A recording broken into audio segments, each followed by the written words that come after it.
সোনিয়া ভাবি আছে না, হিগারের রাইতে ফোন দিয়ে বুঝিস, বুঝছেন? সোনিয়া ভাবির রাইতে ফোন দিয়ে বুঝিস।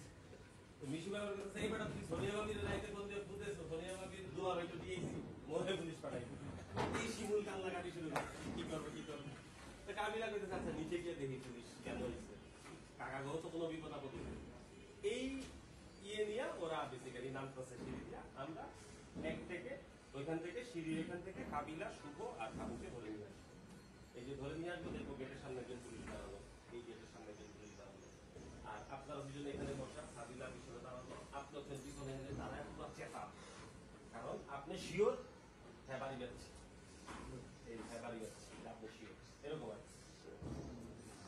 ঠিক আছে, এরকম মানে আপনার মুডটা থাকবে একরকম, আর ওদের মুড থাকবে আর। আমরা দেখবো যে তোরা যখন এখানে ঢুকতেছো, প্রথম চোখটা করবে হচ্ছে সুজন ভাই, সুজন ভাই ওদিকে এখন থাকে।